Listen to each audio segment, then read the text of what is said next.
മണിശങ്കർ അയ്യരുടെ വിവാദമായ ചില പ്രസ്താവനകളിലേക്ക് പോകുമ്പോൾ 2014 പൊതു തിരഞ്ഞെടുപ്പിന് മുന്നോടിയായിട്ടായിരുന്നു നരേന്ദ്രമോദിക്കെതിരായിട്ടുള്ള അദ്ദേഹത്തിന്റെ ചായവാല പരാമർശം വന്നത്.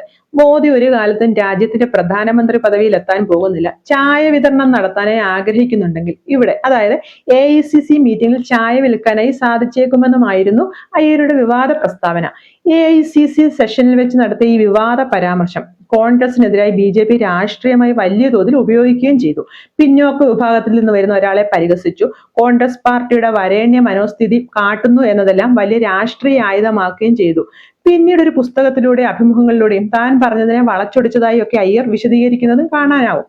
എന്തായാലും അന്നത്തെ ആ തിരഞ്ഞെടുപ്പിൽ BJPയെ വിജയിപ്പിച്ചതിൽ വലിയൊരു ഘടകം അയ്യരുടെ നാവാണെന്ന് ഇപ്പോഴും വിശ്വസിക്കുന്നവരുമുണ്ട്. സമാനമായ രീതിയിൽ മോദിക്കെതിരെ അയ്യർ നടത്തിയ മറ്റൊരു പരാമർശം കൂടിയുണ്ട്. 2017 ഗുജറാത്ത് നിയമസഭാ ഇലക്ഷൻ തൊട്ടു മുമ്പുള്ള സമയം മോദിക്കെതിരായി നടത്തിയ പരാമർശം നീച്ചാത്മി എന്നതായിരുന്നു. ഇത് കോൺഗ്രസിന് വലിയ ക്ഷീണം ഉണ്ടാക്കുകയും BJP ഇത് വലിയ രാഷ്ട്രീയ ആയുധമാക്കുകയും ചെയ്തു. തുടർന്ന് കോൺഗ്രസ് പാർട്ടി അദ്ദേഹത്തിന് താൽക്കാലിക സസ്പെൻഷൻ നൽകി. ഇതെല്ലാം കാരണം എന്താ സംഭവിച്ചെന്ന് വെച്ചാൽ 2019 പാർട്ടിയുടെ തിരഞ്ഞെടുപ്പ് പ്രചാരണ പരിപാടികളിൽ നിന്നും അയ്യരെ മാറ്റി നിർത്തപ്പെടുന്ന ഒരു സാഹചര്യം ഉണ്ടായി.